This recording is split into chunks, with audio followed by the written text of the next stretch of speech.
this music is so catchy, I almost don't even want to come live early, even though we're on time right now. I'm just dancing. Feels like Friday. It does. This music makes me just have a Pavlovian response to this. That says Fridays. That was a good arm wave. I'm sad that I'm the only person that thought.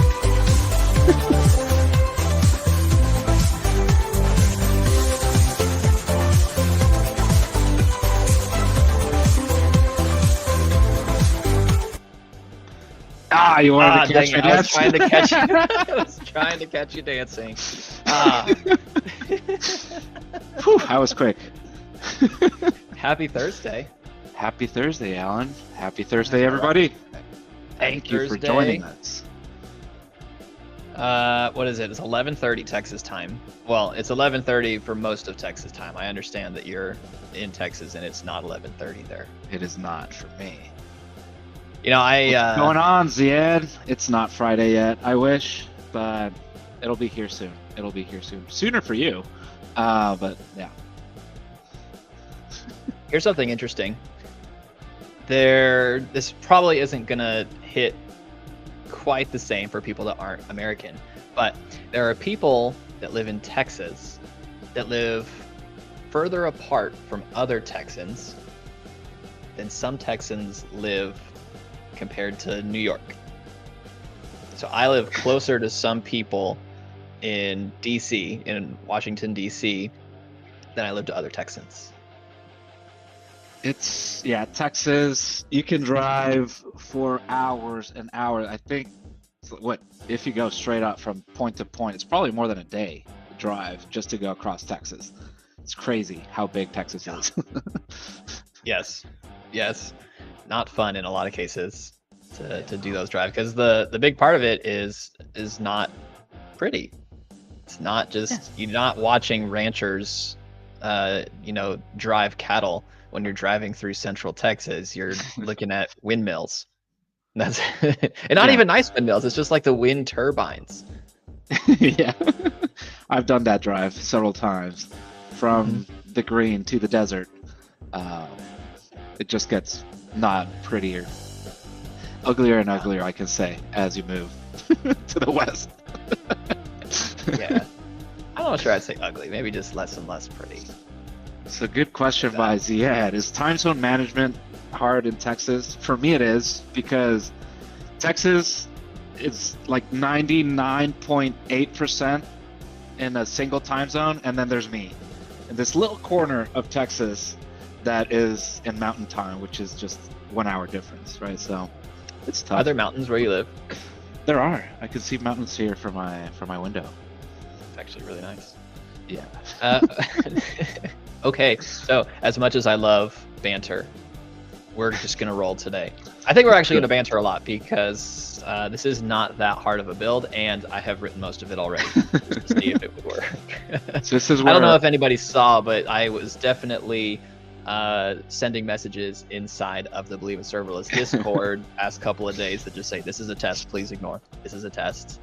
I'm just testing for automation. Nobody responded to me, which I guess is good, but I don't know. I was just sending in random messages for today. Cool.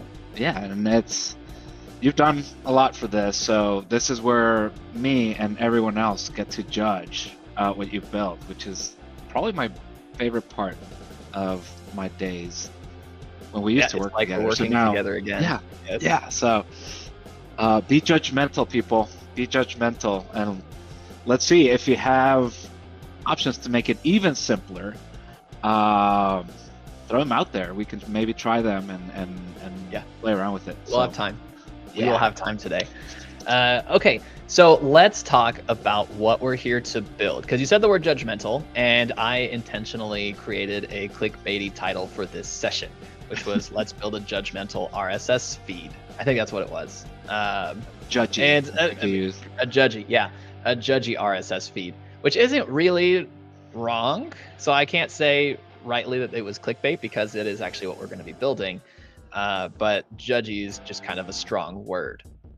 So the whole premise behind the project. And before we go to the premise, actually, this is part 2 of our series on how simple can we build this.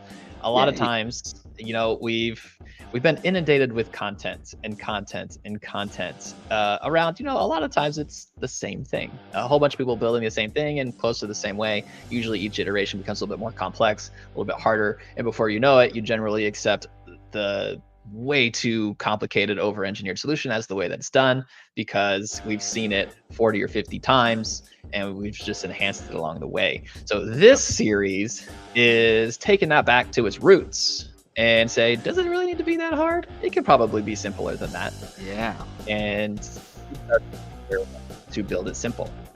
And, you know, last week, if anybody didn't see what we did last week, we built an, really, just for lack of a better word, it was an AI chatbot that, you know, moonlit as a Disney princess quiz in 100 total lines of code. It did server-side rendering and the backend management in a single Lambda function. So it was backend and front end for the whole application, which is pretty cool. Yeah. Yes. You know, and that's just what you call just let's rethink it. So that's what we're going to be doing today. Today we're going to be building an RSS feed, which I'm actually excited to educate everybody on what RSS even is. That was one of the things that I didn't know a whole lot about, but once my articles and content really started gaining popularity on Ready Set Cloud, people started asking me a lot, do you have an RSS feed? Can you please create an RSS feed? And I was like, well, I don't know what that is, so let me figure it out, and then yes. So we're going to learn about what an RSS feed is, and then what we're going to do, this is the cool part in my opinion, is we're going to basically create an automated one for links shared inside of the Believe in Serverless Discord community. There's a lot of links that's being shared, and as much as I'd like to think that everybody does what I do and has all notifications turned on that Discord channel on their phone, I don't think everybody does that like I do. So things get missed, and these really good articles people are sharing and driving context around them, you know, with like real world scenarios, are just getting missed by a lot of the people in our community. So if we go and we put them in an RSS feed, they can get delivered to your email or whatever RSS feeder you use to see, okay, well, here is a link that somebody shared, who shared it, when was it shared, and what were they talking about when they shared it. So let's build that. Yeah, sounds nice. A time saver for people that want to keep track of things. I think you froze, Alan. But providing you're back. Providing more stuff for the community, right? And we're trying to consolidate your source of information. So like I said, there's a lot of conversations happening. We can consolidate those links for you, right? And we'll see if we integrate it or not. You probably already did, since you mentioned the test messages. So I'm excited. Let's take a peek. Yes, I built a Discord bot a couple of months ago. I just published an article this week that talked about that Discord bot that goes in and creates events and stuff. Whenever we create events for, you know, sessions in the Google Calendar, it goes in and does stuff. So I just reused that bot and built on top of that functionality. Copy paste, man. That's what we do. That's what we do. Yes. Yes. Let's look at what we're going to build. Let's bring this on stage. So I know this is too small, but I'm gonna go over the pieces here, then we'll look a little bit closer. So we're doing event-driven architecture today, and I'll talk a little bit about why we went the way that we're going in a second. So we have the Discord server, which, you know, if you're not a part of, please join. BelieveInServerless.com/community takes you straight to it. And whenever somebody sends a message in any channel, in any thread, an event is fired called onMessage. And that onMessage event is going to be picked up by an AppRunner instance that we have out there in the sky. And it's going to do this workflow that I'll zoom in so we can take a look at it in a minute. And then it will basically create and update an RSS feed that lives in S3 over here. And then people can subscribe to the RSS feed. So whenever it gets updated inside of S3, you can get the updates delivered directly to your inbox. Super cool. So let's look at what AppRunner is going to do. Let's actually talk about AppRunner first before we talk about the workflow. So Discord, let me take this away just for a second. The Discord bots run on WebSockets. They're very much event-driven, where you initialize the Discord client. We're going to be using Discord.js for the package. You initialize the Discord client, and it's all event-driven, built on WebSockets. It abstracts the WebSockets away. It's actually really, really nice. And one thing that WebSockets are that Lambda is not is stateful. Yep. So you create that client, and it basically needs to have that connection open for the duration of its life in order to work, so we can get that event-driven capability. Now, what I've done in a different project is built in Lambda, but that drastically increases the complexity of the builds, because you can use the API to go in and fetch, X number of messages, page since the last time it ran, and then you keep track. You store the last message that it loaded in a database table, and then basically pick up from where it left off last time. So since today we're doing simple, we are doing AppRunner, which is a managed container service inside of AWS, where it is going to live basically as long as I ask it to live up there in the sky. So it is pseudo serverless. Pseudo not is very managed, which I really like. It is a container service, but you don't have to deal with Docker. You don't have to deal with the containers really at all. You're just dealing with code. I would consider it's a step in between Lambda functions and ECS, right? In my scale, right? So it's still more managed than your plain containers, right? Because you're not doing anything. You're just giving it code the same way you do with the Lambda function. So it just has different time limits, and it removes the downsides of the Lambda function to be able to run for more time and maybe keep it up forever, right? So cool. Okay.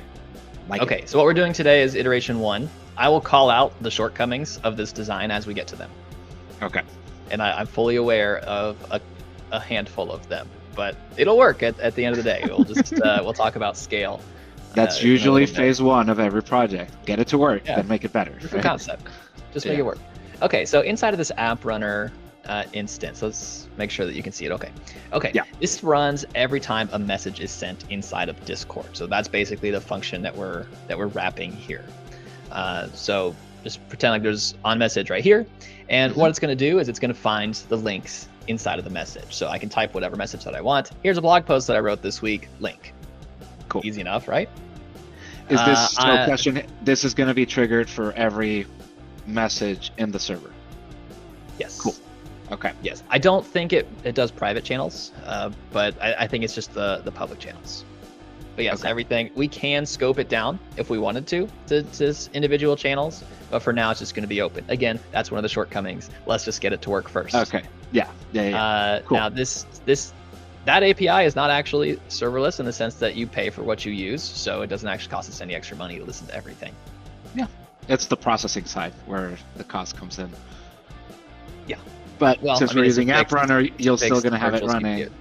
Yeah. You're good. Keep going. Okay. So here's what we're going to do. We're going to parse that message, and we're going to look for links. We're going to look for any URL that was passed in there.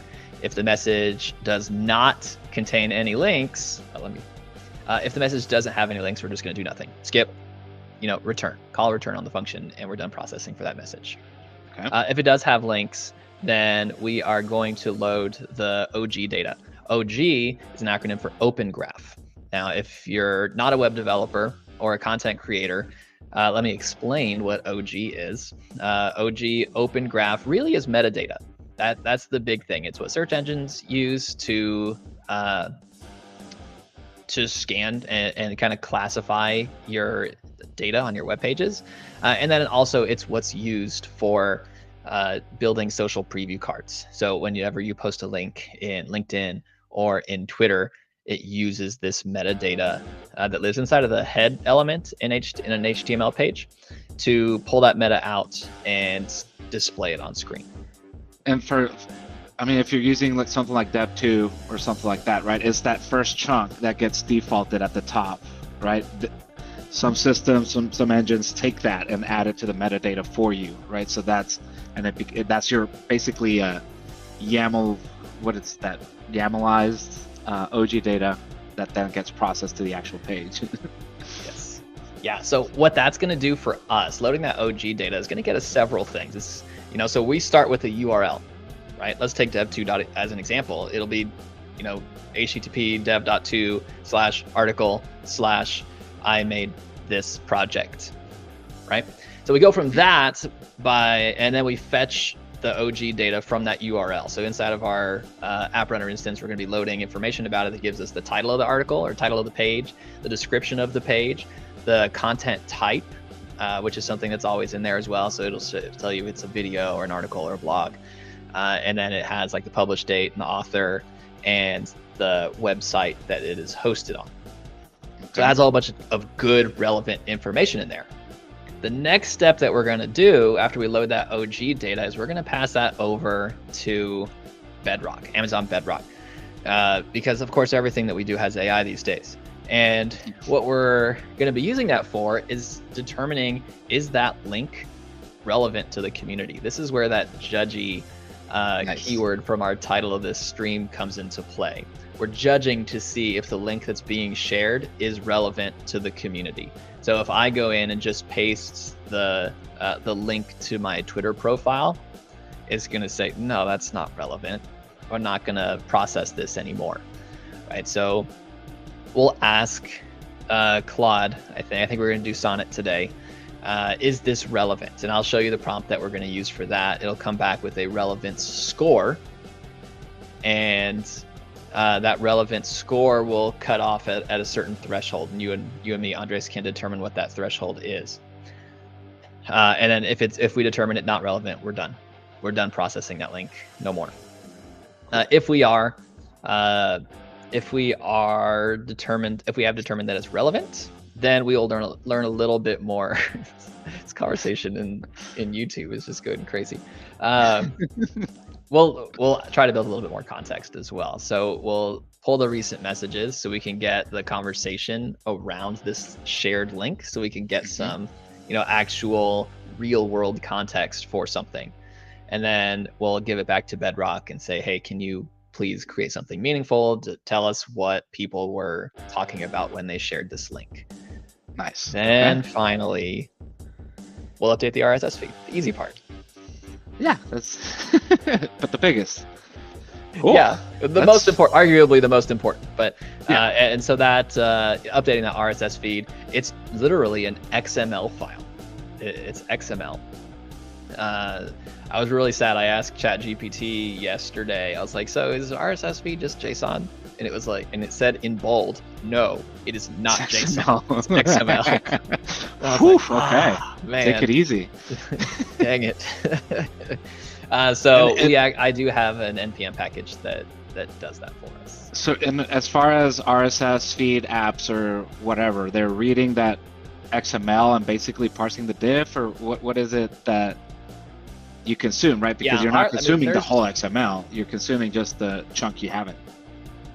Yeah, there's RSS readers. There's logic into them, in them. So each one of the entries inside of an RSS feed has meta information on it.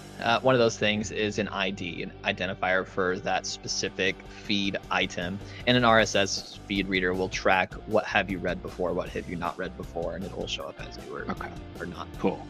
So we don't have to deal with any of that. We'll just use, I think just for the sake of our experiment, we will use an online one and see how it works. Cool. So for people in the audience, so we get to, go ahead. I shared a link to ogtester.app. That's a tool Alex Cates built, which helps you, right? If you're writing an article or creating a news site and you want to see what the metadata looks like when you put it on Twitter or something, or on Slack, that's a place where you can just put your test link in and see how it's going to render your metadata, right? So I've used it a bit when I want to see any changes on my website and stuff. So it doesn't show the link. We didn't share it on the screen, Daryl. I see that you said that we didn't share the link. It should be in the comments in the YouTube thread and in Twitch and LinkedIn maybe. Yeah, if you don't see it on YouTube, let me know. I can try. Oh no, all I see is the words OG Tester by Alex Cates. I actually don't see a link either. I agree with Daryl. I do see it on YouTube. Let me try again. See if it works. Boop. Okay. So I'll let you do that. The next thing that I want to do, let's look at the format of an RSS feed super fast. We're going to be looking at the RSS package from NPM that really does a lot of it for us as far as like the managing of the data. So you have information. There we go. Meta information about the feed itself. So the title of the feed, what the description is, what's the URL, what's the main page, and then other information in here. This TTL is for caching. So it is just a file that RSS feeds are pulling off of the internet. So you can cache that file and have it refreshed every 60 seconds if you want. It does help, since we are hosting this inside of S3, to have a cache like that, so you're not getting all those read requests all the time every time it's fetched. Nice. And then each side of that feed, or inside of that feed, each item has this type of metadata on it. A lot of these are optional. Title, description, the URL to it, the ID. That GUID is the ID that RSS feeder or RSS feed viewers use to see if you've seen that content before. Okay. And then other things. And what we'll do is we'll generate some of these things. Like, we're going to generate the description, and then we will pull things like the title and the URL from the OG information that we're going to be using. And then we're going to accredit the person that shared the link as the author today from Discord. Okay. Nice. Okay. And then the last thing that we'll do is we'll do two more things. Date will be when it was shared inside of our Discord community. And then for category in here, we're going to be putting the channel it was shared inside of Discord. All meta information, all information that we have access to really from the get-go. And we'll track where you shared it from, just so we know. No, I'm just kidding, but the landmark. Yeah, and this is the IP address of the person that shared it. So the next thing, let's look at what a real RSS feed looks like. And I'm just going to do this shameless. Let's look at mine. Oh. So this is what an RSS feed looks like. So you see, you have that meta information up here, and then each item in here has the title, the link, when it was published, and then nice. the unique identifier for each piece of content. So this is what we're going to be building with the links that are being shared inside of Discord. Cool, right? Yeah. It's pretty nice. Let's do it. So prior to this, I got the AppRunner instance up and running, because that's a slow and arduous process, and I do not want you guys to watch that. What was your main problem throughout the whole AppRunner process? Not one. I did not have only one main problem. Several. The one that took me the longest to figure out, because we are, well, a couple. The first one, easily solved, was I wanted to be able to run this script locally on the dev machine. So I had to create an environment variable, but I only wanted to load that when it was on my dev machine, not in production, right? Okay. So I had to figure out, how do I conditionally load development environment variables using .env. That one was a little hoop that I had to get around, but I figured it out. Looks like that. And then the other one, the big one that took me the longest to figure out, is that AppRunner has a required health check in your container instance that listens on the port that you declare as the public port of your container. And because really what we're doing here is just we're opening a WebSocket connection and just listening on the WebSocket, I didn't have an API. So the health check that AppRunner was doing was failing. Yeah. Okay. So really what I had to do to get around that was just do a very standard Express API. That's it. You can even see my comments in here. This is for the AppRunner health check. Okay. And that's it. Once I added that, it was listening on the port that I had open to the container, and then the health check was successful.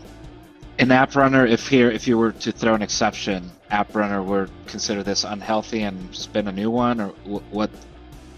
How does the work? I don't know. I don't know Yeah, what if it you don't does, know. but Okay. I can tell you for sure that it fails the deployment on initial, not like on startup. Okay. It fails the deployment. So that's Interesting. where we're at. So right Okay. now, the boilerplate code doesn't actually do anything besides get around my workarounds here and initialize the Discord client with the permissions that we need for our bot to listen. And then I have this to do in here for on message create.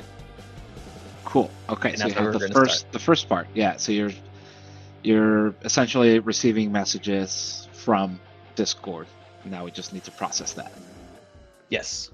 Now Cool. what we can do, this is where I want that interactivity that I mentioned inside of Discord earlier. If I can have somebody that's watching this stream right now, just go into Discord, and what I'm going to do is I'm going to start this locally with the actual bot that's hooked up, and we're just going to print the message that comes in so we can see that it actually works, and then we can use that information to build to actually go. So let me run this npm start. Okay, so the bot is live. So if somebody can go in any channel, just go send a message, please, inside of Discord. And we will see that message come in.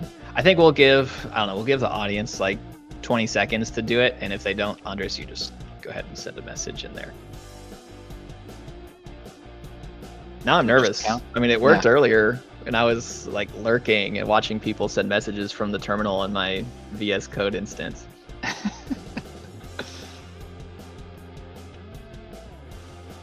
Okay, thanks, Andres. So as soon as you sent that message, here's the full printout. It was pretty fast. Yeah, I mean, it's a WebSocket. They are fast. Yeah. As much as I don't like WebSockets anymore, they are fast, and they do actually provide a lot of functional use. So here's the full printout, and looking at that, it's not super useful. The Discord client is actually super, super useful because it's not just manipulating JSON. It has a whole bunch of objects inside of this. I'll show you some of this IntelliSense in here. So like, if I wanted to say who was sending the messages, we could do message dot author dot tag, I think. Yeah. And that would print out console dot log. Let me do that. And I don't have dev running, or dev mode, so let me restart that script and we can just show that working. Okay, send one more message, Andres, for me. So you can see down there that it printed out your username down here. So this is what we're going to be using to feed the machine, right? And the first thing that we're going to do, if we think back to here we go. If we think back to this diagram that I wrote, the first thing we're going to do is we're going to find links. We're going to find all of the URLs that were posted inside of a message. And because regular expressions are a bear, and I don't. That's what I used. Like that. 98% of my ChatGPT usage is to generate regex. Is it really? Yeah. Very helpful. Okay. Yes, it is. I did. Let me take away my scratch pad so you don't look at my scratch pad. I do have the regular expression that will pull those out. Actually, I might have already put it in the code. Let's look. Too many windows open. Here it is. So that's the regular expression that will find the URLs inside of the message. So let's do that. Let's pull the URLs out. Const links equals message.content.match URL regex. And then just for fun, let's show these just to show that it's working. So Andres, I think you're just going to be my guinea pig. I'll keep spamming the upcoming events. Yeah, do that. Anybody can do it, honestly. I think from, you and I have the actual live stream. And then people watching this have about a 10-second delay, I think, from when you and I are talking. So there you go. Thank you, Daryl. So Daryl shared a message. I don't know what the entirety of the message was, but the regular expression did pull out the link that he shared. And it's an array as well. So if you do share multiple links in a single message, we will iterate over every one that's inside of there. Here's a test for you. Yeah, no, because I didn't send any links. Yep. Cool. So let's do this. So if links dot length equals 0, return. Boom. So we've done part 1. Part 1. We're making some decent progress really fast. Nice. So there is. Let's go back to this real quick. We've done this route. This little tree branch. Yes. And I'm here to help with those tests. Yes, moving right along. Okay. So we have that. The next thing we're going to do is we're going to iterate over each one of these links, and to prevent this index file to get from getting super bloated, we're going to do this in a different file. Okay. So structure. Yeah, for const link of links, let's do this. Import handle link from rss.mjs. Okay, that's our external file that's over here. Okay. Handle link, and that takes the full Discord message, and it takes the link that we're parsing. Okay, can we take a peek at handle link just to see what it's doing? It's async. Of course. It is async. We don't have to wait on it since we're not in Lambda. It's doing nothing. It's not doing anything. Okay, beautiful. We're building that. Yes. I didn't want to get too far ahead. This is a live stream, a live coding stream, so I did want to actually do some live coding. That said, I did actually write this part in a different somewhere else. So you kind of did, but yeah, maybe. I did. So I'm assuming this is there like an OG npm package that you can just use to call a link, or is this? Yes. Yeah, we're gonna do import OGS from Open Graph Scraper. Sweet. And so, one of the things that I used to do that you called me out on every time is I would just cruise down npm, like npmjs.org, and search query, and then just hit whatever the first one was and try it out.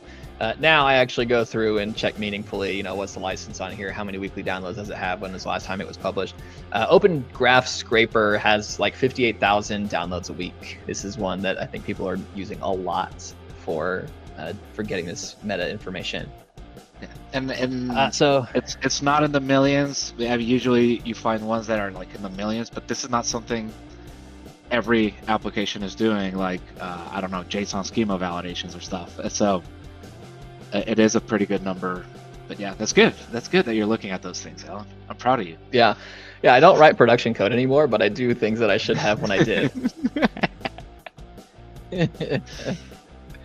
Okay, so let's do this. So we can get the data. We'll just call it OG data. Gotta love it. Okay, that is how we call it.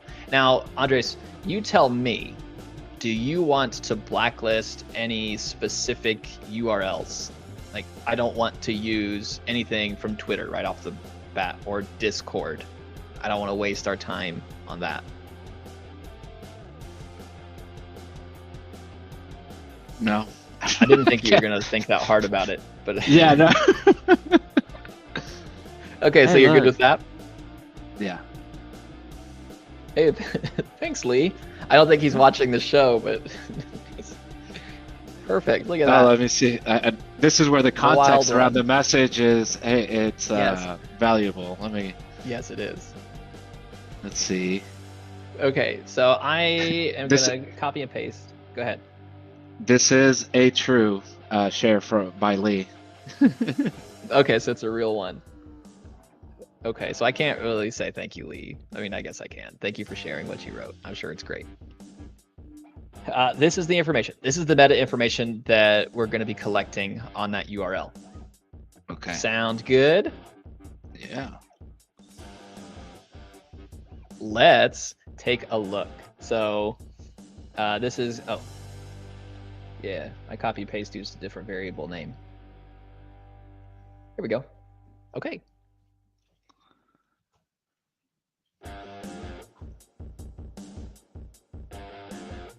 All right, Andres, or Daryl, whoever, do a message with a link in it, please.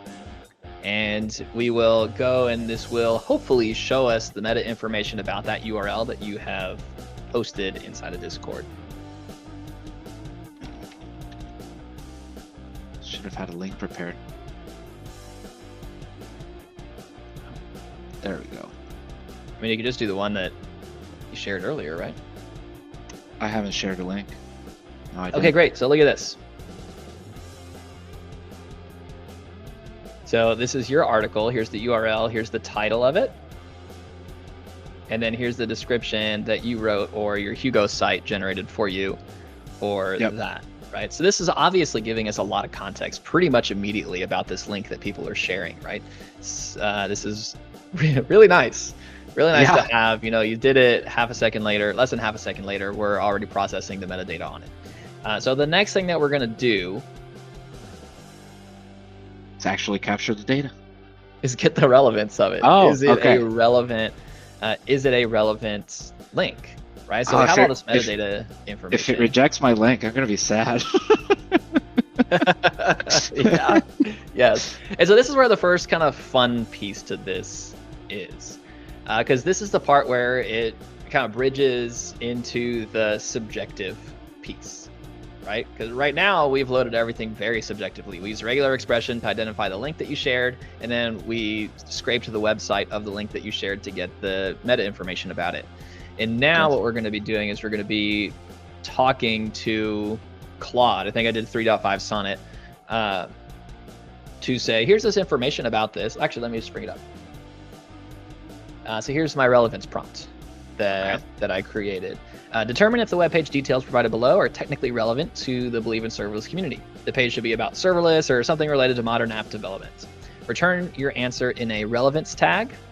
And if you remember from last time, or if you read my blog post from this week, that XML is not my idea. That is what Anthropic actually recommends to do to parse and split information. So return your answer in a relevance XML tag on a scale of 1 to 10, with 1 being not at all relevant and 10 being extremely relevant. And then we provide the details that we just fetched from the site. So we just created an object that has all these different things in there. Good? Yes. Yes? Okay. Great. So, const prompt equals, let's load that up. Import prompt MJS. Get relevance prompt from prompts. Okay. Get relevance prompt, and we're going to pass in that information. So that's generating the prompt that we're going to be using. And now, do you guys remember that bag of tricks that I had? Yeah, you changed the structure though. You had bag/of/tricks last time. Now it's a single file name. This is too much. I'm confused now. Too much work for a joke that wasn't that funny. I can't deal with this much change from week to week. The content's the same.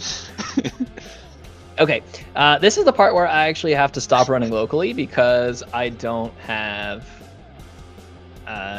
my keys set up for AWS set up. Yeah. So I don't know if you saw OG's comment, but OG Tester, he likes the name. So yes. While I call this, why don't you give the story on that names for anybody that didn't watch us last week? Yeah, so we did a little brief summary last week of why we call Andrew OG, but as many of you know, Alan and I used to work together, and when Andrew joined the team, we called him Andrew, right? As the team grew, we started getting more Andrews. It's just, I guess, a popular name in Plano, Texas. So we had to differentiate which Andrew we were talking to. So since Andrew Robinson was the first one, we called him the OG, the original gangster. And I just think it's so funny because, like, we called the first Andrew OG, and then we called the new Andrew by his initials AF. So nobody was actually called Andrew on our team. Yeah. And then for me, I'm almost on Andrew. I'm Andres, right? But no, since I'm Mexican, it just ended up being Mexican Andrew. It's kind of the Mexican version. It's the Spanish version of Andrew. So. We did call you that some. I can vouch for that. And I stand by that one. I like it. Okay. Welcome, Omid. He joined our stream. Hey guys. There he is. What time is it in Paris? Is it 7? Ziad I can never remember. 1831, 30 minutes ago. Plus 1 or not. So it's 7-ish, 7:30-ish. 7. Yeah. Okay. So here's what I'm going to do. Okay. So this is what we're doing, right? We built the prompt, and then we're using the Memento bag of tricks that wraps the Bedrock client. And we're passing in a chat ID and the prompt. And then in theory, what it should have done is it should have returned the relevance to the Believe in Serverless community in a relevance XML tag. And so really what we want is we want the value inside of that tag, and we want that as a number. So I'm going to fetch that code that I wrote before. It's kind of the Julia Childs putting a pie in the oven and then, okay, but we have one ready, just to not That's have right. to wait. Yes, I already made this one 40 minutes ago. Yes. So let's explain. Actually, let me push this and get it building, and then we will explain. Yeah, that looks good. Okay. Answer. Make sure I don't have any rogue things that might be wrong here. Yeah. Okay. Cool. So this is hooked up to AppRunner. It's hooked up to. I'm gonna do your least favorite thing.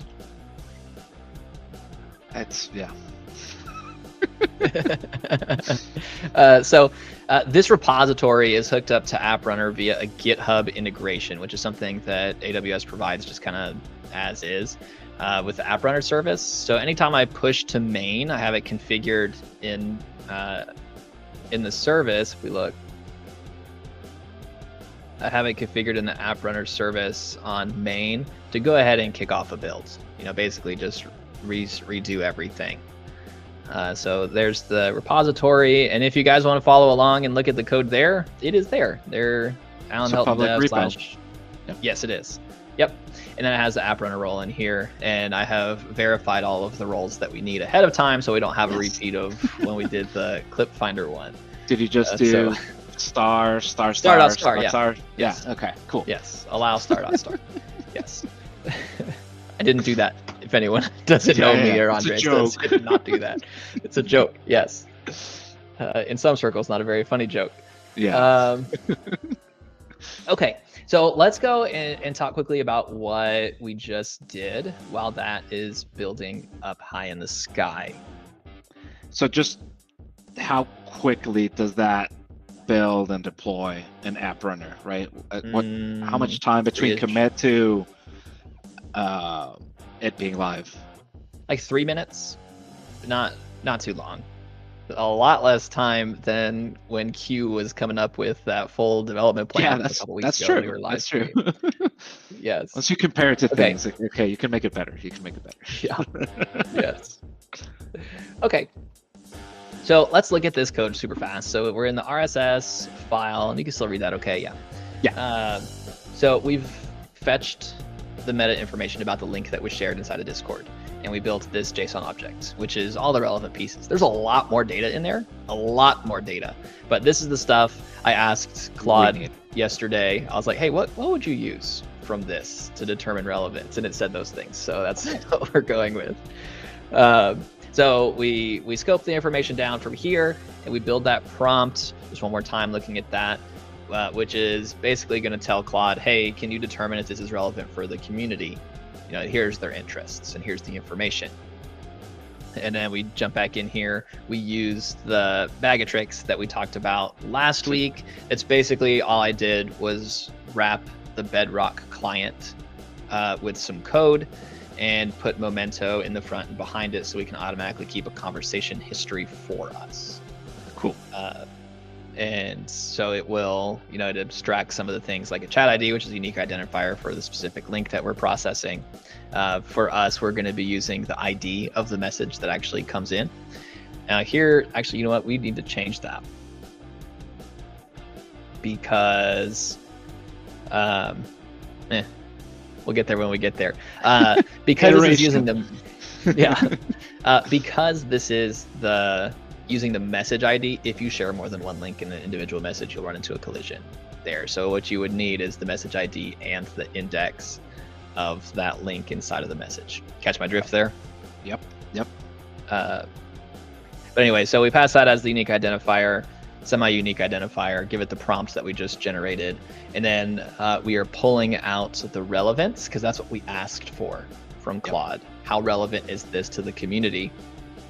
And then we parse that as an integer. And right now we're just going to print that out. So this is a part for you and I to decide, Andres. If we look at the flow diagram, we're here. We're at, is it relevant or is relevant? And we determine relevance based on a number threshold from 1 to 10. So what we should probably do is share, don't throw it out. I guess you can, sure, you can guess. You can totally guess. But what we need to do is we need to figure out, like, what is that tolerance threshold? Do we only want to share things that are a 7 or higher out of 10 for relevant to the community? What Claude thinks is relevant to the community? Is it 5? Is it 3? It's not 3. It's definitely not 3. But this is this is where we hit that logic branch, right? Okay. So that's kind of the next step that we're determining. So what do you think it should be? Just I was going to say 7 off the top of your head. It feels like 7 is a good number where it's high enough that it's at least going to be semi-relevant, but not super low where it's just going to be a random, I don't know, trailer for a new movie, right? Yeah. In one of my tests, I just took the first post from dev.to and threw it in here. And it was introducing Dev++, which I think is like a subscription service that they have now. And it said that that was a 3 out of 10 for relevant to this community. Found the 90s kid. Yeah. 55. Yeah, that's a 90s reference right there.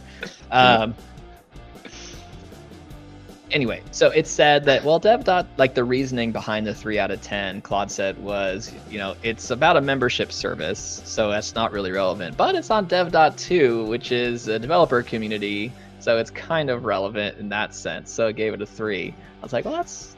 So you can get some... at least explain its reasoning. You can get some points just by doing it on a mostly technical platform. Yes. Interesting. Yes. Yeah, and then I did my blog post from this week where I wrote about the automations for the Believe in Serverless community, for like simplifying and automating all the social promotion and everything for the sessions that we do. And it said that one was a 10 out of 10. And part of the reasoning was it explicitly says Believe in Serverless community in the description. So yes, it's relevant. Yeah. It's like, yeah, that's fair.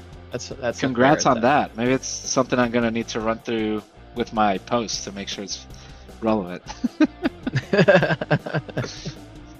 Okay, let's take a look and see if the AppRunner build is done, and then if it is, we can actually just start looking at the logs inside of here. Okay. AppRunner, can you see? No. Here's our service that's running. Ooh. Okay, so it is done. There was the deployment from a few minutes ago. It ended about a minute ago. So we can start sharing stuff again, and we can look at the logs. Let me see. You tracking logs? Yeah. Yep. Okay, now I do expect a delay for these logs because Claude Sonnet, it takes 5 to 10 seconds to do its thing. So we should, and I don't know what the latency is from going from console.log in an AppRunner instance to actually getting exported out to CloudWatch. So we'll see. We'll see what it says. All right, here we go. Deployments, events, maybe? I don't even know what log group to look at, honestly. We'll find it. I don't think I don't think it would be the deployment one. Oh no. Okay, so we have AppRunner and our service. What is it called? Q4J. Okay, so we have this one, which is the application, and this is the service log. Maybe the service logs? No. To the application. Logs? Yeah, this looks right. No configuration provided to cache client. Which is fine. We're just using the defaults. And this is from the very beginning. You remember the logs? Oh, there you go. Look, the first one you said was a 1. Is that true? What did you share for your first link? Is that me? I shared the same one. I could share. This is the Cognito. No, that's just sad. Well, I think there were 2. There were 2 links that were shared, like kind of right back to back. And it looks like, oh yeah, here you go. Here you go. It was Daryl. Daryl shared one. We can see in our logs here. Daryl shared one, and then you shared one a few seconds later. The first one that was shared was a 1. It was not a relevant link. And then the last one was 9 relevance. Hopefully that one's mine. I would think so, just by order of events here, but I don't know. Daryl, what did you share? But I don't know what Daryl shared, so now we'll see. I don't know either. We don't have the channel printed out or anything. No, I didn't. In hindsight, should have done that, but that's fine. So let's move on. I'm glad that that's working. That is functional. I see what Daryl shared. It's the golden rules for wearing a tiara. Okay, good. So yeah, mine's the 9. Okay, so that's good. It's accurate. It's accurate. That is not relevant at all. Okay. Awesome. That's a good one. So we're there, right? So looking at what we've done, we're still here, but we do have that number, right? We have an integer value, and now we can do a very easy logical branch and figure out what we want to do. So let's do it. You said 7? Yeah, let's do 7. If relevance is, you know what, we're going to do opposite of what Q is suggesting for me, is less than 7, return. So now everything, if we hit this code, oh, look at this, it's already doing everything for us. That's so nice. Yeah. Hold on. I don't want to do that. I want to talk about it. So now we know that yes, this is a relevant article.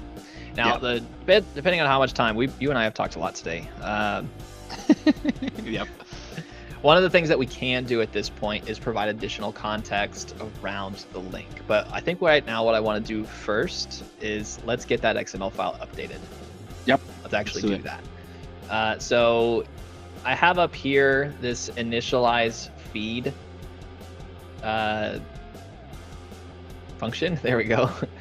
And what this is supposed to do is it's supposed to, if we had more time, I didn't do this right now, it would go and fetch the feed that's saved inside of S3, and it would parse it, and it would load it into this global object. You can see that's defined globally, right? And since we're in a stateful container, this is something that just kind of sits there all the time, and as things come in, we are adding to that list functionally. So this initialize is basically setting that initial state whenever it gets picked up, right? Okay.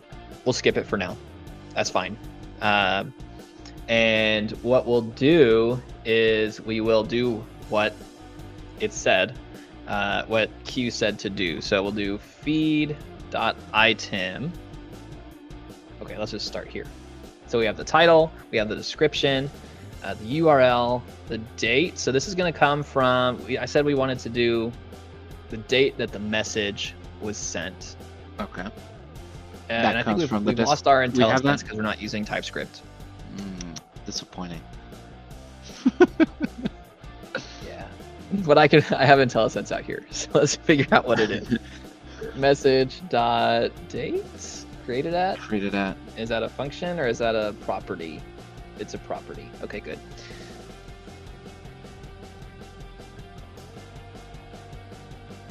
Okay, so that's what we'll do. Beauty. So Daryl, I know you said what I shared above. I think what's happening in the YouTube chat directly, I think we might have blocked links. So we'll check that, which is why my initial links wouldn't get sent unless I did it from like here from StreamYard.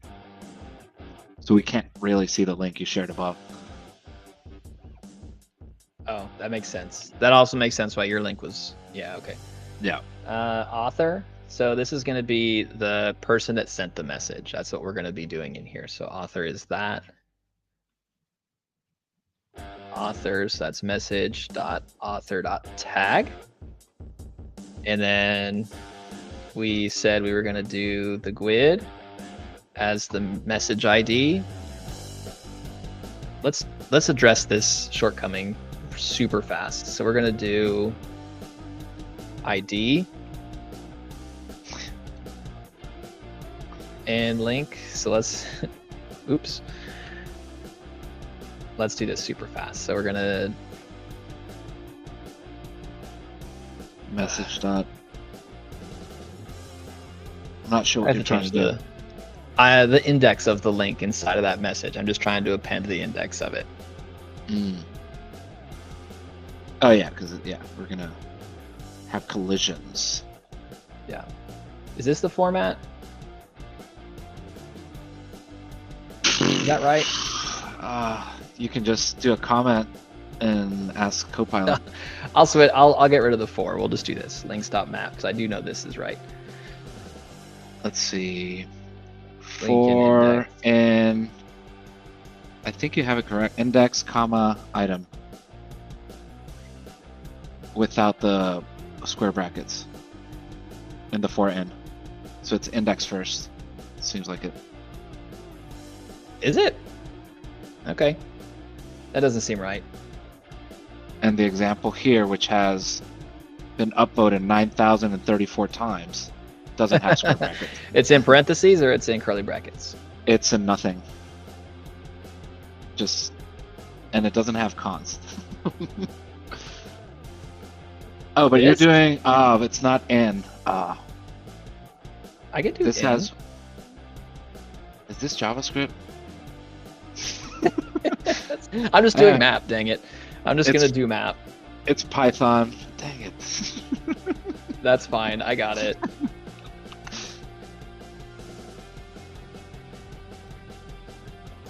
For...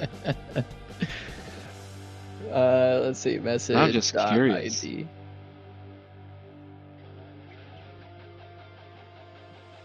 For loops, man. They're the most complicated thing in software engineering. I don't know about that. Okay, so we'll do this.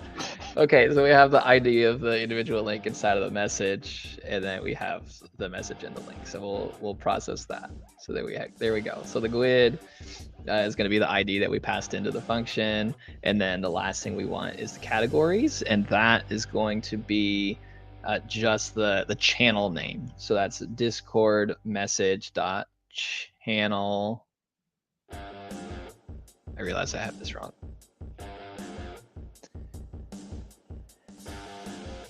Back to the IntelliSense.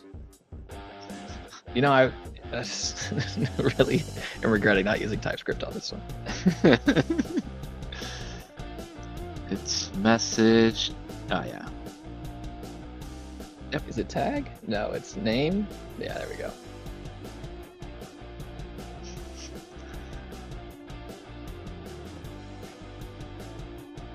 Remove message. Yeah. Perfect. Okay, so we feel good about that, right? So we have the title of the link, the description, the URL to it, when the person sent the message that had the link in it, who sent the message, the ID, and then the channel name as the category. Now, is there... I don't think there was anything else we wanted to do. I guess we can do the Latin long of the person that sent the message from their IP address, right? Probably a good idea. Feels stalkerish. Oh, okay. I won't do that then. Okay, so now, okay, we have added that to the feed. Good. Now what we have to do is save that XML. Okay. Easy enough. Const new feed equals feed.xml. And in my practice with this, this is an absolutely necessary flag to put in there. Otherwise, it is completely unreadable. Oh, right. So this is basically just telling it to format the XML nicely. Otherwise, it's just going to be in one string. So this is going to return the XML to us. Now we just have raw XML. So now what we're going to do is use my Memento bag of tricks and say, yep, there we go. That's all there is to it. So this is going to go and save it to S3 for us automatically. If we look at it, no, this is not right. I saved this in a params object. So key, and then value. There's a few things in here that we need to set. Is public true. Missing a comment. Yeah. Yep, I gotcha. Key value TTL. That's a cache thing. And is public. So that's all we need to do. Defaulted, so that's good. Mm-hmm. Okay. That looks good. Are we providing 100% guaranteed success here? Yeah, of course. How do you feel? I'll never do anything less than that. 100% guaranteed success. Yes. And since I put it in the commit message, that means you know it's true. Of course, it should work. It's whatever GitHub does, it will take care of it to fix it. Yes. We trust Yeah. it. So while we wait for the 3 minutes that it takes for the AppRunner instance to go and process that. Harry Styles mullet haircut. Do you see the link? Yes, down here. Okay. That's a 10 out of 10 on the derail factor. Yeah. So in here we have the save, and this is from my Memento bag of tricks. And I did roughly the same thing that I did with the chat functionality, where I essentially wrapped the S3 operation and put Memento around it, because in the event that this wasn't stateful, where that feed object had to be regenerated and updated every single time, to prevent unnecessary reads and writes to S3, I was using a cache in front of it to, take those operations off. S3 is not particularly fast, which is one of the conversations we were having in Discord today. And it does get expensive at scale. So if I could avoid doing that just by calling a cache that contained everything in there, then by all means, let's do that. Cool. So this save operation is doing a little bit of input validation here at the beginning. It's checking to see, did I pass in a JSON object? Yes, let's just stringify it and shove it into S3. So here's that conditional ACL that we said when we passed in the is public flag. And then down here is where we're updating the cache. So we've saved it successfully to S3, and then here's the cache update, kind of that right aside cache update. So we're just setting and then putting in the TTL in the cache. Defaults which was to 5 minutes, right? Yes. Okay. That's it. That's all it's doing. So we have the permissions already set inside of the AppRunner role. So we're good on that. And then we should be good. And so, again, in my lovely preparation for this, we're saving this inside of S3. And so the URL for that is going to look like an S3 object URL. It'll be believeinserverless.s3.amazonaws.com/ whatever the file name is. Don't like that. I mean, it's an implementation detail, and people can look and see. It's like, oh, there's a public thing inside of S3. Maybe the whole bucket's unprotected, and let me, do everything. So what I did instead was I created a redirect inside of the Believe in Serverless website. Nice. So we have believeinserverless.com/RSS, and that redirects us to this file here in S3. So you can see that we don't have anything in there. This was kind of the placeholder, just the channel details. Yeah. Which is what what that feed object generates. So as soon as our deployment is done, we can start going in and filtering down these links and putting the relevant versus the not relevant ones in here. Now, again, actually, I'm going to pause and take a break, or take a breath. Do you have anything you want to add at this point? Because I have other things that we could talk about. No, this makes a lot of sense. All that you've explained. A lot. There's a lot of little pieces, right? But it goes to show how using the right building blocks, what you can achieve, right? And yeah, it's pretty awesome. Yeah, totally. So here's one of the shortcomings. Now, what we've done so far, and let me just take the screen away so we can talk about this conceptually. What we've done so far works great it would work great on the weekend or at night when we're very much single threading things. Because everything that we've done, we've kicked off these asynchronous function calls inside of this container that are ultimately updating a single instance. Yeah. Oh yeah. I'm sure you've put 2 and 2 together for where I'm about to go with this now. So if I share a link, you share a link in roughly a second from each other, we're going to run into a collision, and whoever shared it last is probably going to be the one that ends up in the RSS feed. So this does not handle multi-threading very well because of the way that it's coded right now. We can absolutely do it a different way that handles multi-threading significantly better. We don't have to worry about it at all. I just wasn't fully prepared for that one today. That adds complexity, right? So it's, again, one of the things you build on top and keep making better. I wanted to get it done today and working at least marginally before we do anything. Now, what I will do, because I do want this to be a thing that people can actually use, I'll pay for this to be out there that we can have this up and running. I will end up using Memento for that thread safe version that does this. And the way that I'll do that is during the processing of the links, I'm going to add the links and all the metadata information to a list cache item. And so what that list cache item is going to do is it will be a distributed, basically single source of truth that's thread safe. And so it just saves everything in chronological order. So when we're done, we can just say, fetch the list and then print that out. So yeah, essentially you'll be setting and fetching in the same call, and whoever's latest will fetch everything and update with everything. So yeah. Makes sense. Yep. And what we could do as well is we could put a debounce on that as well. We can update the remote centralized list inside of Memento, and then set a debounce timer for 5 minutes, because this doesn't need to be instant. That's true.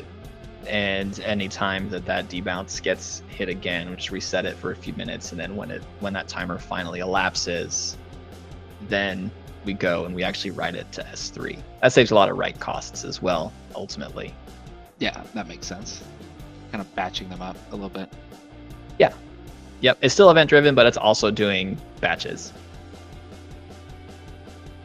Okay. Refresh. I guess it would be down here. Refresh. We're good. Okay. Yeah, 2 minutes ago. Okay. Now I'm excited because we should be at a point, if it works. And we did say guaranteed success, so it is going to work. go ahead and start sharing some links, and we'll see if it gets added. So yours, okay, so you shared one that is relevant. And so hopefully by the time I am done slowly moving my mouse up to this page and then going over and hitting refresh.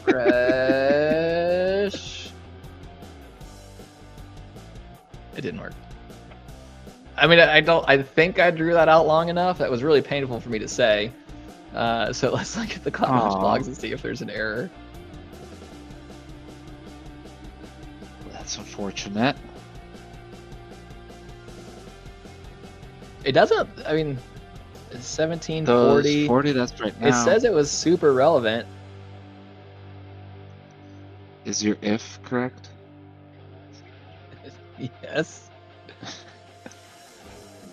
Go to S3, check the last updated time of the file.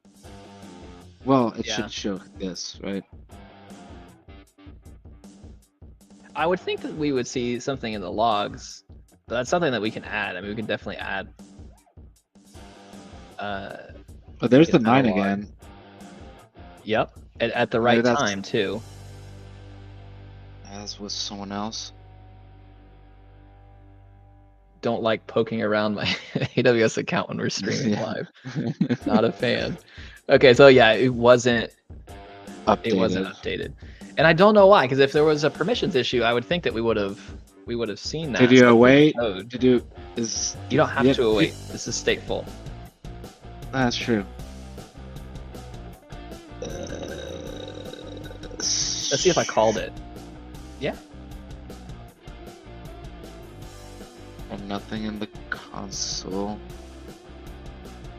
RSS XML, is it? Yeah. Is the key correct in the bucket? RSS.xml? Yeah, but I mean, that's the only thing that's in the bucket. But like the prefix, or like the actual bucket name. Are we set? Is that set correct? Okay. Yes, it is set correct. I guess I can print this out and we can take a look and see. So key is required, value is required, and that should be, let's print that out. Console.log new feed. I do want to see that. I want to see that it actually is working. So if it's less than 7, it returns. I don't even see like how. We're not even printing out the relevance. So where is that coming from? Okay, we're looking at the wrong logs here. We're definitely looking at the wrong logs. Classic. Okay. It's a different instance.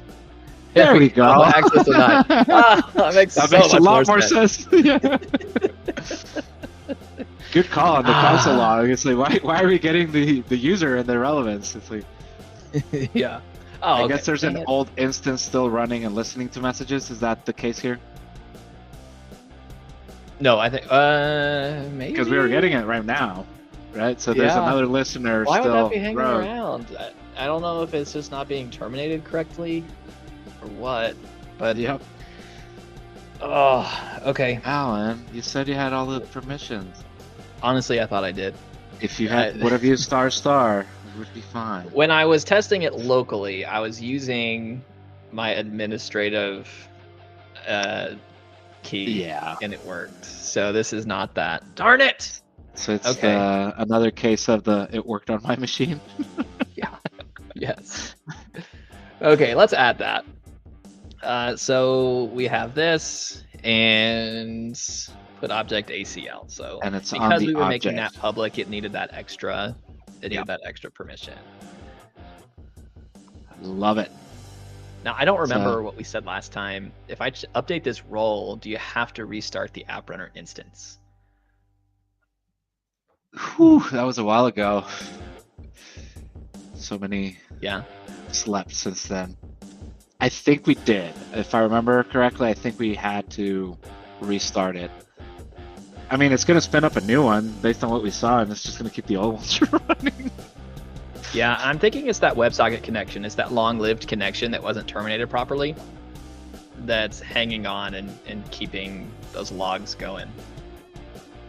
It's very Makes me a little concerned. I just don't want it to be firing off like 10 and never shutting queries off and over then to Claude. Yeah. Yes. Yeah. For all these things, it's like, ooh, that's gonna add up. It's gonna burn through my hero credits for sure. yeah. I don't get And those. the credits aren't good for Claude. The credits aren't good That's for Claude. true. I So have to pay yeah, for that for one. AI, you still pay for the consumption. Yep. Yep. Okay, so we have updated that, which should have, in theory, been our problem. Let's restart. How do we But do isn't that? okay? I'm confused to what you did because you deployed from your machine. You didn't push the code, but the code is based on your main branch. Yeah, I was updating the role that AppRunner is running on. Ah, okay. I see. So that's separate from The the code. code. It's the prereqs. Inside of that Good. template Yeah, file, good I call have out. the service. Yeah. Yes, Makes thank sense. you for calling me out on that one. So can we restart? How do we? I guess we'll deploy. You're the AppRunner expert. I do not know. No. Don't say that. I mean, you know more than I do, so that's where you're my expert. I'm the expert in the room. Yeah. I think it was like Man. this. You redeploy. Let's look at in the What do you wanna look logs. There were instances, right? So let's just make sure you get a new one. Sort of, you had like an instance ID, right? If you scroll down a little bit. Uh-huh. Maybe? Application logs? No, now just What do maybe you it wanna wasn't. see? What's your angle here? I don't know. It's you had like an instance ID, so we're trying to see if there's a new one, right? And just to make sure you grab the correct one from the logs. I don't know if we got lucky or if you actually looked at like a start date in the log group when you I don't click know. this. I think I was looking at the There's most that. There's that instance, right? So we should get 6. This just doesn't seem right. Last event time. It's like first event time. Yeah, I never trust that last event time. I just usually, since I'm usually looking at like Lambda function logs, it's like, when was my last instance created? And I always look for that. Mm-hmm. Okay. Still deploying. I'm really excited. I really want this to work. 'Cause, we have 10 minutes left in the stream, Yeah. and I think I it'll think- work. I think it's going to be in a good spot, right? Yeah. And And so what we can do, you know what? Let's take one, maybe 2 steps back into the conversation we were having about the distributed nature of like the threading that we're doing and all manipulating this thing. I think it actually might be working, like the async, because we have our feed object that's sitting global inside of this container outside of the async function handlers that are running. So they're manipulating the same object in different threads. You following me? yeah, so you have an object, 2 threads are manipulating the same object. And But it's additive. I might have one in memory that's not the latest. Yeah, this is where you really need to test some stuff. Yeah. We can send a few links in and see. I feel like this is the longest it's taken. Because you didn't. Now that I'm I like don't the know. most excited for it to actually work. I think it will work. I think. I mean, now where it we would was- run into issues. Go ahead. It was an access denied, right? And that Yeah. you're at the point where you're just updating an object in S3, right? So it's there. Yes. And Yes. S3 is not going to fail on a badly formatted XML, which means you already have Nope. the well formatted XML because it would have blown up in the feed package stuff. So Yeah. I think I'm as confident as you. Oh, be still, my beating heart. You never ever say that. Oh my gosh. Wow. What a Oh day! my goodness. What a Day day! seized. Day seized. Wow. You have never once said that to me. There's always a first. I'm gonna put this day down on my phone. There's always a first, and there's always disappointment.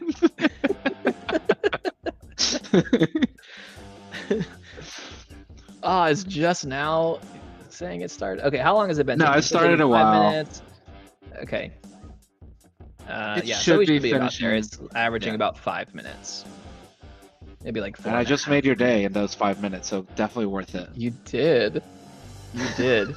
Can't believe you said you were as confident as I am. That is shocking. Okay.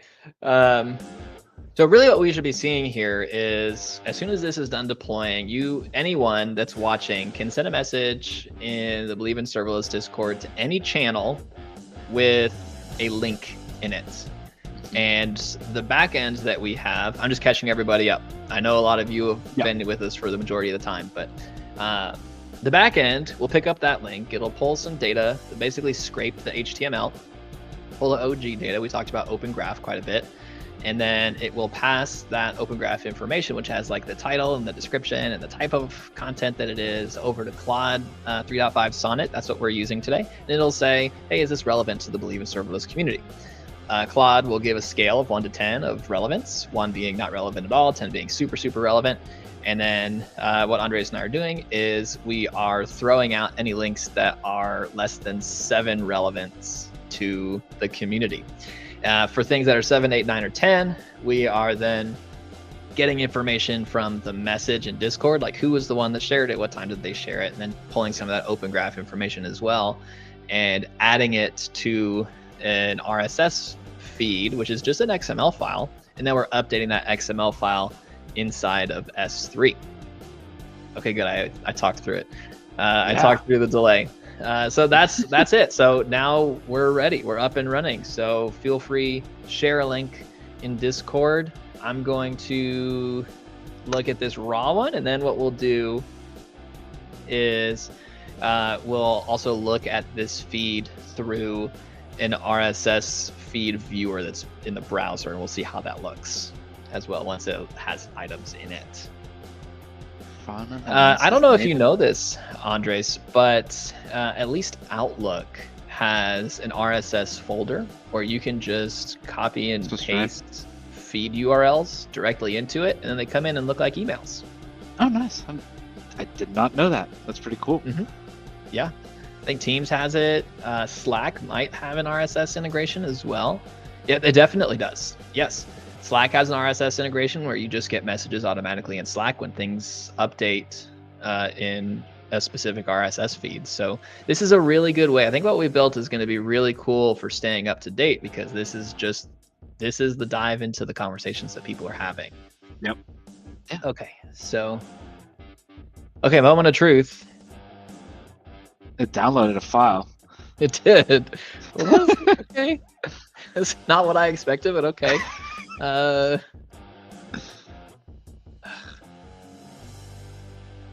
VS Code. Yeah. Hey, look, there it is. Hey, Daryl shared that one, and mine. And there's yours. Yeah. Yeah. Cool. Okay, so let's see. Okay. Kind of freaking out right now. Working. Let's do RSS reader online. Okay, we'll use this one that I was looking at earlier. BelieveInServerless.com/RSS. Look at that! Ah, it works! Cool. Oh, wow, okay.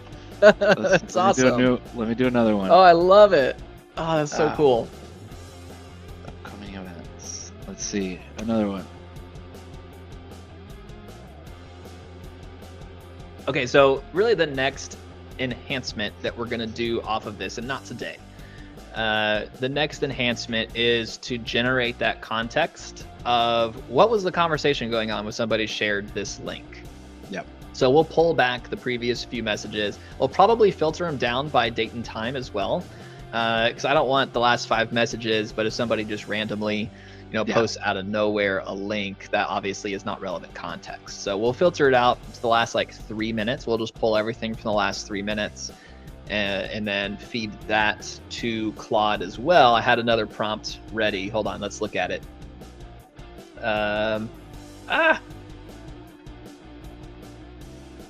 Okay, I had another prompt in here for the follow-up. Given the following conversation thread from the Believe in Serverless community, determine if there's relevant context that should be shared when creating an RSS feed item for the link. And then, make your response only contain the description, because with the intention of the answer to this is going to be what we put in that description field, where it says, these people were talking, this is the conversation that they're having. Yeah. Yes, and then I need to rephrase this a little bit, but it needs to, also include bits from the description, from the OG description as well, from the Open Graph data. Nice. So that will then be in there. And then this is, again, a prompt using that chat memento bag of tricks thing. So it'll have the context of this. Yeah, so we don't need to pass in the information here. It knows how relevant it is. It knows what the link is. So we can just say, okay, given this, can you enhance the description for me? Nice. Yeah. Sweet. Okay, so you said you added another one? Yeah. I don't know if I need to... I'm assuming you're going to have to refresh it. Maybe that one didn't make it through. What'd you share?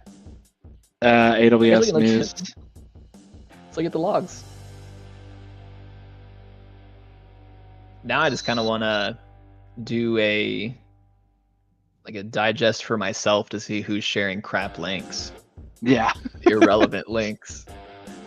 What else can I share? Yeah, I would have thought it was this one, but I don't see. So there's Daryl, that's me. There's the other one. This didn't have. Yeah, we took out the console log statement for the relevance.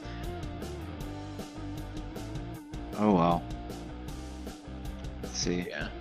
I'll delete these. I'm just gonna refresh this. Let me pull it from here and see. Was it this one? No. Nope. That was the first one. Then there's Daryl.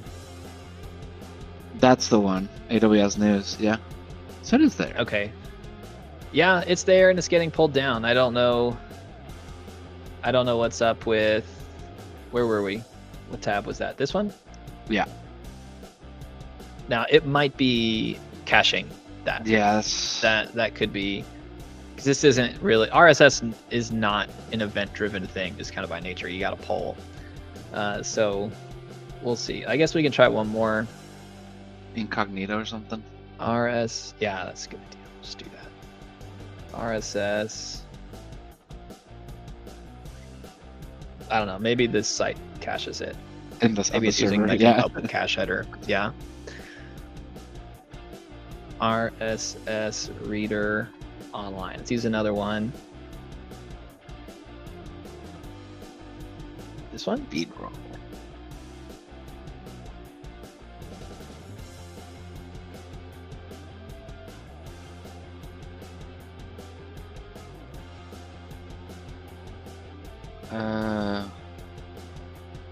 Oh wait, it says number of items to display 0.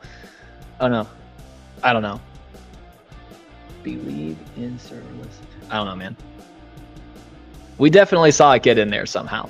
We do know it's in there. I don't know how the viewers work. I don't know enough about that. I know enough about how they work, not enough about how the viewers work. Okay, so we're an hour and 29 minutes into it. What'd you think? We got it to work. I think that's super cool. That's 2 in a row that we got to work. Yes. There's a lot of concepts intertwined here, right? But again, how simple can you make it? And I think it's there, right? You have a listener and an AppRunner. You don't have to manage any infrastructure, right? Simple there. Then you have, while you listen, then you just get context using APIs, right? Using clients that already exist that help you do that. So you connect to Discord, get stuff, use other packages, the feed stuff, create the feed, push it back up to S3. I mean, I think it's as simple as it gets if you want to create a little Discord listener to track whatever you want, right? Maybe you can add a different prompt to track other things. So, nice. You know what? There was one other thing that I'm going to add as soon as we get off of this call, as soon as we're done streaming. Just to show that your RSS or your link was shared in the RSS thing, I did a proof of concept on this yesterday. The bot will react to your message with the RSS emoji. Oh yeah. So okay. whenever you share a link, dang it, I'm mad that I forgot about that one. I'll add that like in short order after this call. So whenever we start sharing, in 30 seconds or however long it takes to hit Claude and get the answer back, see that emoji automatically reacted by the Believe in Serverless bot on there, just to show that, yeah, you're good and you can check out the feed. Nice. Okay. Cool. That way you know it's something. Yeah. Yes. That was fun. This is gonna be super useful. I wanna just link it to my Outlook and just get the articles, the streamlined articles, there, right? And you can use it wherever you want. So that's awesome. Yes, totally. I am gonna update the cache on that because I don't necessarily want that to be fetched every 5 seconds from everybody who has subscribed to it. At least not out of my S3 bucket. If you want to host it in your account, that's by all means, we'll run this in your account. But yeah, love it. So anyway, thank you everybody. Andres, or if anybody has ideas for what you want to see Andres and I make simple, please tell us. Now you're taking a break, right? You're going to be traveling the next couple of weeks. So I'm out for at least 2 weeks, but once I'm back, we'll keep doing these. I'm excited. Maybe we can compile several ideas. Hopefully, hey community, please share what you want to see. We'd love to build things. Sometimes succeed, sometimes fail, but we do it together. So share your ideas. Yes, please. As creative as we are, we do run out of ideas sometimes. I was very much looking forward to this one, but the idea tank is currently empty. So I'm just gonna have to, go get a beer and do what I usually do and think about it while I'm drinking a beer. That always helps. Yes. Okay. Well, thank you everybody that joined us and watched us. If you missed it, I saw 3 people just joined in the past 1 minute. Sorry, we're about to sign off. We're not leaving because you got here. It is just a bad time. Feel free. These are all available on demand on the Believe in Serverless YouTube channel. You can go to youtube.com/@BelieveInSLS, and all of our videos are there in the live tab. Don't look in the videos tab. They're not there. Look in the live tab. They are there. And so we'll also be trying to slice and dice some of these up in the near future, turn them into shorts so you can get, 1 minute segments of us instead of an 1.5 minute segments of us. Yeah. Much more digestible. Yes, I need to create a 1 minute reel or a 1 minute short of us just laughing, like the laugh track. Just a different just laughing. Yes. We do that quite a bit. Yes, I'm sure it might go longer than a YouTube short. Probably, yeah. Cool. Okay. All right, so that's it. Thank you again, everybody. Start sharing links in Discord, and they'll start showing up in the RSS feed. So subscribe to the RSS feed, and we will talk to you guys later. Thank you very much. See you, everybody.